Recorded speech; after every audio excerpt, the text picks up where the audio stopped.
ఓం శాంతి.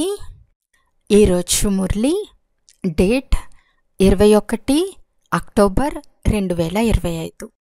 బాబా చెప్తున్నారు, మధురమైన పిల్లలు ఉదయమే లేచి బాబాతో మధురాతి మధురంగా మాట్లాడండి. విచారసాగర మంతనం చేసేందుకు ఆ సమయం చాలా మంచిది. ప్రశ్న: భక్తులు కూడా భగవంతుని సర్వశక్తివంతుడు అని అంటారు. పిల్లలైన మీరు కూడా అలాగే అంటారు. కానీ రెండిటికి గల తేడా ఏమిటి? జవాబు: భగవంతుడు ఏది కావాలంటే అది చేయగలగడని, అంతా వారి చేతుల్లోనే ఉందని భక్తులు అంటారు.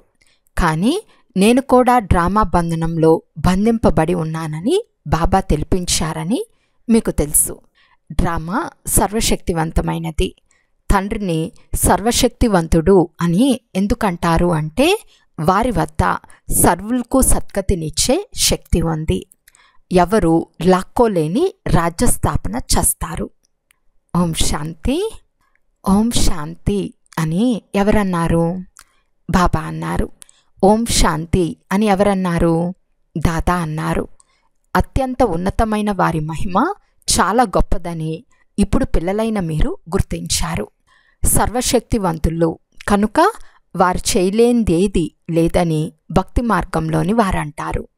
భక్తి మార్గంలోని వారు సర్వశక్తివంతుడు అన్న పదానికి అర్థాన్ని చాలా గొప్పగా చెప్తారు. కానీ తండ్రి అంటున్నారు, డ్రామానుసారం అన్నీ జరుగుతాయి, నేను ఏమి చేయను. నేను కూడా డ్రామా బంధనంలో బంధింపబడి ఉన్నాను. కేవలం తండ్రిని స్మృతి చేసినందున మీరు సర్వశక్తివంతులుగా అవుతారు. పవిత్రంగా అవటం వల్ల తమో ప్రధానం నుండి సతో ప్రధానంగా అవుతారు. తండ్రి సర్వశక్తివంతులు. పిల్లలు నన్ను స్మృతి చేస్తే మీ వికర్మలు వినాశనం అవుతాయని, తర్వాత సర్వశక్తివంతులుగా అయి విశ్వంపై రాజ్యపాలన చేస్తారని వారు నేర్పిస్తారు. శక్తి లేకుండా రాజ్యం ఎలా పాలన చేస్తారు? శక్తి యోగం ద్వారా లభిస్తుంది. అందుకే భారతదేశపు ప్రాచీన యోగం చాలా మహిమ చేయబడింది. పిల్లలైన మీరు నెంబర్ వారుగా స్మృతి చేసి సంతోషిస్తారు. ఆత్మలైన మనం తండ్రిని స్మృతి చేసినందున విశ్వంపై రాజ్యపాలన చేస్తామని పిల్లలైన మీకు తెలుసు. దాన్ని లాక్కునే శక్తి ఎవరికీ లేదు. అత్యంత శ్రేష్టమైన తండ్రిని అందరూ మహిమ చేస్తారు. కానీ వారికి ఆ మహిమకు అర్థమే తెలియదు. ఇది నాటకమని తెలిసిన ఒక మనిషి కూడా లేడు. ఒకవేళ తెలిసి ఉంటే ప్రారంభం నుండి చివరి వరకు అది గుర్తు రావాలి. లేకుంటే నాటకం అనటమే తప్పైపోతుంది. ఇది నాటకము. మనము పాత్రను అభినయించేందుకు వచ్చామని కూడా అంటారు. కావున ఆ నాటక ఆది మధ్యాంతాలు కూడా అర్థం చేసుకోవాలి కదా. మనము పైనుండి వస్తాము, అందుకే వృద్ధి చెందుతూ ఉంటుంది. సత్యుగంలో చాలా కొద్దిమంది మనుషులు మాత్రమే ఉంటారు. ఈ ఆత్మలన్నీ ఎక్కడి నుండి వచ్చాయి? ఇది అనాదిగా తయారైన అవినాశి డ్రామా అని ఎవరికీ తెలియదు. ఇది ఆది నుండి అంతిమం వరకు రిపీట్ అవుతూ ఉంటుంది. సినిమా మొదటి నుండి చివరి వరకు చూసి మళ్ళీ చూస్తే చక్రం ఉన్నది ఉన్నట్లు తప్పకుండా రిపీట్ అవుతుంది. అందులో ఏమాత్రమూ తేడా ఉండదు.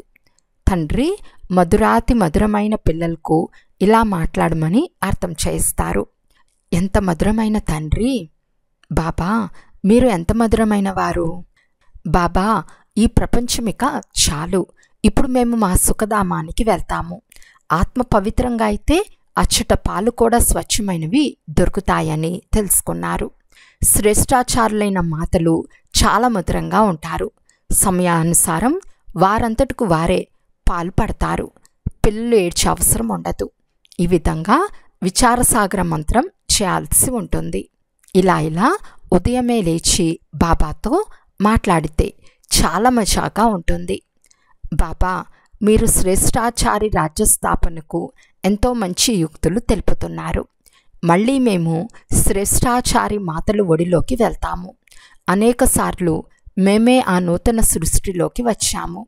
ఇప్పుడు మాకు సంతోషాన్ని అనుభవించే రోజులు వస్తాయి. ఇదే సంతోషం అనే బలమైన ఆహారం.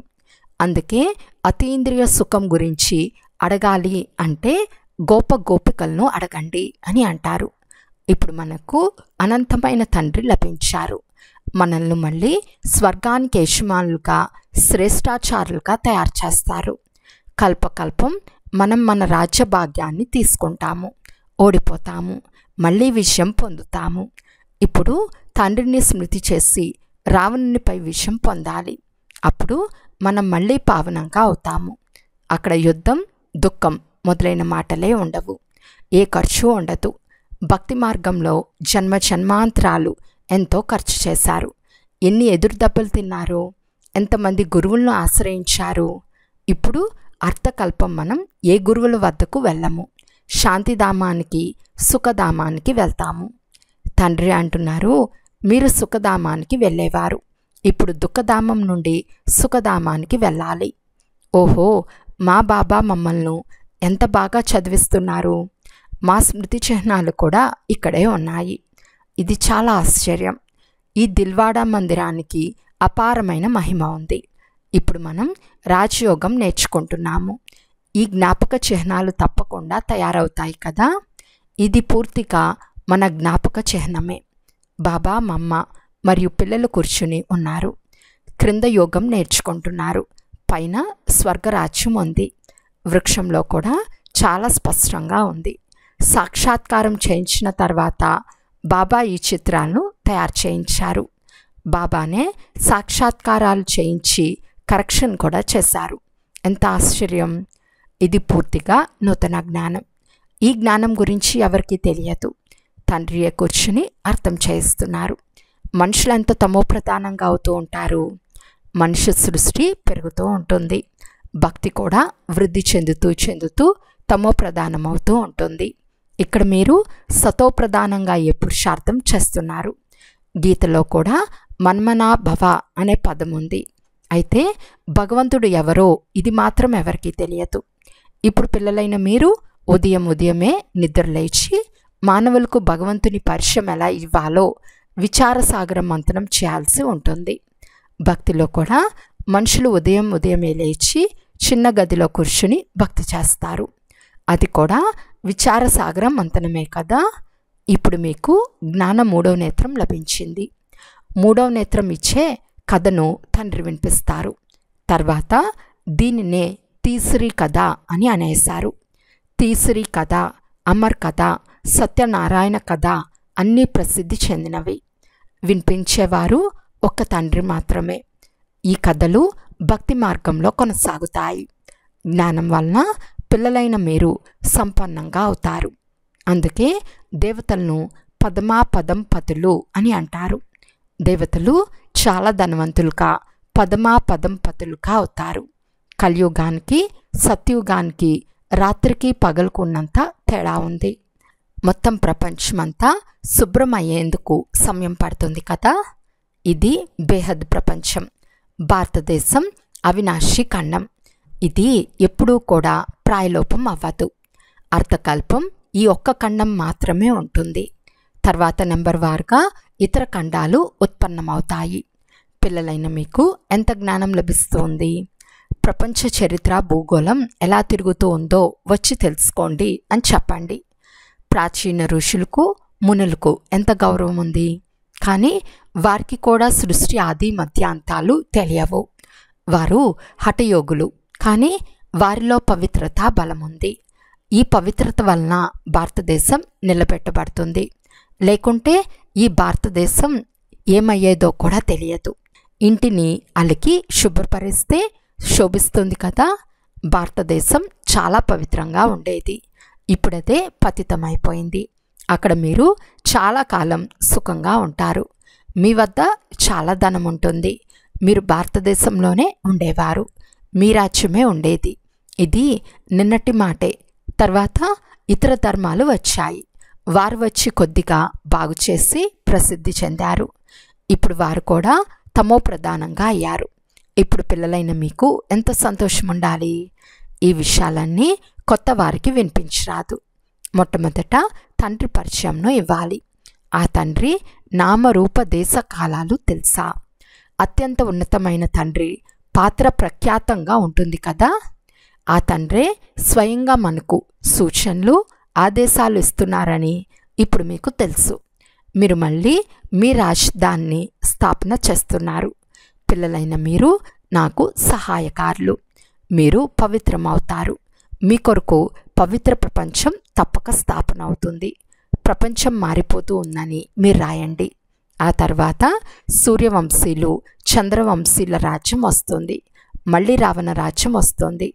చిత్రాలు చూపించి అర్థం చేయించడం చాలా మధురంగా ఉంటుంది. ఇందులో తిథులు, తారీఖులు అన్నీ రాయబడి ఉన్నాయి. భారతదేశపు ప్రాచీన రాజయోగం అంటే స్మృతి. స్మృతి ద్వారానే వికర్మలు వినాశనం అవుతాయి. చదువు ద్వారా హోదా అంటే పదవి లభిస్తుంది. దైవీ గుణాలు ధారణ చేయాలి. మాయ తుఫాన్లు తప్పకుండా వస్తాయి. ఉదయమే నిద్రలేచి బాబాతో మాట్లాడటం చాలా బాగుంటుంది. భక్తి మరియు జ్ఞానం రెండిటికి ఇది మంచి సమయం. మధురాతి మధురంగా మాట్లాడుకోవాలి. ఇప్పుడు మనం శ్రేష్టాచార ప్రపంచానికి వెళ్తాము. ముసలివారి మనసులో ఈ శరీరాన్ని వదిలి గర్భంలోకి వెళ్తామని ఉంటుంది కదా. బాబా ఎంతో నషాను ఎక్కిస్తారు. ఇలా మాటలు మాట్లాడుకున్నా మీకు జమ అవుతుంది. శివబాబా మనల్ని నరకవాసుల నుండి స్వర్గవాసులుగా చేస్తున్నారు. మొట్టమొదట మనం వచ్చి ఆల్రౌండ్ పాత్రను పూర్తిగా అభినయించాము. ఇప్పుడు బాబా అంటున్నారు, ఈ చీచీ శరీరాన్ని వదిలేయండి. దేహ సహితం ఈ ప్రపంచమంతటిని మర్చిపోండి. ఇది బేహద్ సన్యాసం. అచ్చట కూడా మీరు ముసలివారైనప్పుడు మళ్ళీ చిన్నపిల్లలుగా అవుతామని సాక్షాత్కారం అవుతుంది. సంతోషంగా ఉంటుంది. బాల్యం అన్నిటికంటే మంచిది. ఉదయమే కూర్చుని ఈ విధంగా విచార సాగర మంథనం చేయాలి. పాయింట్లు బుద్ధిలోకి వస్తే మీకు సంతోషంగా ఉంటుంది. సంతోషంగా గంట, గంటన్నర కూడా గడిచిపోతుంది. ఎంత అభ్యాసం అవుతూ పోతుందో అంత సంతోషం పెరుగుతూ ఉంటుంది. చాలా మజాగా ఉంటుంది. తిరుగుతూ తిరుగుతూ స్మృతి చేయాలి. టైం చాలా ఉంది. అయితే విఘ్నాలు రానే వస్తాయి. ఇందులో అనుమానం అనేది లేదు. వ్యాపారం చేయనప్పుడు మనుషులకు నిద్ర రాదు. సోమరులు నిద్రపోతారు. వీలైనంత ఎక్కువగా శివబాబానే స్మృతి చేస్తూ ఉండండి. శివబాబా కొరకు మేము భోజనం తయారు చేస్తున్నామని మీ బుద్ధిలో ఉంటుంది. శివబాబా కొరకు మేము ఈ పని చేస్తున్నామని భావించండి. భోజనం కూడా శుద్ధంగా తయారు చేయాలి. పురుషార్థానికి ఇబ్బంది కలిగించే వస్తువేది ఉండరాదు. ఈ బాబా స్వయంగా స్మృతి చేస్తారు. అచ్చా, మధురాతి మధురమైన అపురూపమైన పిల్లలకు మాతాపిత బాప్దాదాల ప్రియ స్మృతులు మరియు గుడ్ మార్నింగ్. ఆత్మిక పిల్లలకు ఆత్మిక తండ్రి నమస్తే. ఆత్మిక తండ్రికి ఆత్మిక పిల్లల యొక్క ప్రియ స్మృతులు మరియు నమస్తే నమస్తే నమస్తే. ధారణ కొరకు ముఖ్య సారము. ఫస్ట్ పాయింట్, ఉదయమే లేచి బాబాతో మధురంగా మాట్లాడాలి. ప్రతిరోజు ఖుషి అను ఖురాక్ అంటే విటమిన్ తింటూ అతీంద్రియ సుఖాన్ని అనుభవం చేయాలి. సెకండ్ పాయింట్, సత్యుగంలో రాజధానిని స్థాపించేందుకు తండ్రికి పూర్తి సహాయకారులుగా అయ్యేందుకు పావనంగా అవ్వాలి. స్మృతి ద్వారా వికర్మలు వినాశనం చేసుకోవాలి. భోజనం కూడా శుద్ధతతో తయారు చేయాలి. వరదానము, దివ్య గుణాలను ఆహ్వానించుట ద్వారా సర్వ అవగుణాలను ఆహుతినిచ్చే సంతుష్ట ఆత్మాభవ. ఎలాగైతే దీపావళి రోజున విశేషంగా శుభ్రత మరియు సంపాదనపై గమనం ఉంచుతారో అలా మీరు కూడా అన్ని ప్రకారాల శుభ్రత మరియు సంపాదనలపై లక్ష్యం ఉంచి సంతుష్ట ఆత్మగా అవ్వండి. సంతుష్టత ద్వారా మాత్రమే దివ్య గుణాలను ఆహ్వానించగలరు. తర్వాత అవగుణాల ఆహుతి స్వతహాగా అయిపోతుంది. లోపల ఏవైతే బలహీనతలు, లోపాలు, నిర్బలత, కోమలత మిగిలి ఉన్నాయో వాటిని సమాప్తం చేసి ఇప్పుడు కొత్త ఖాతాను ప్రారంభించండి. కొత్త సంస్కారాలనే కొత్త వస్త్రాలను ధారణ చేసి సత్యమైన దీపావళిని జరుపుకోండి. స్లోగన్: స్వమానం యొక్క సీట్పై సదా సెట్ అయి ఉండాలి అంటే దృఢ సంకల్పం అనే బెల్ట్ను మంచి రీతిగా బంధించుకోండి. అవ్యక్త సూచన: స్వయం మరియు సర్వుల పట్ల మనసు ద్వారా యోగ శక్తులను ప్రయోగించండి. శాంతి శక్తి యొక్క ప్రయోగం మొదట స్వయం పట్ల, శరీరం యొక్క వ్యాధిపై చేసి చూడండి. ఈ శక్తి ద్వారా కర్మ బంధనాల రూపం మధురమైన సంబంధం యొక్క రూపంలోకి మారిపోతుంది. ఈ కర్మభోగం, కర్మ యొక్క కఠినమైన బంధనం సైలెన్స్ శక్తి ద్వారా నీటిపై గీసిన రేఖ వలె అనుభవం అవుతుంది. కర్మభోగాన్ని అనుభవిస్తున్నాను అని భోగించేవారిగా అవ్వరు, కానీ సాక్షి దృష్టగా అయ్యి లెక్కాచారం యొక్క దృశ్యాన్ని కూడా చూస్తూ ఉంటారు. అచ్చా, ఓం శాంతి.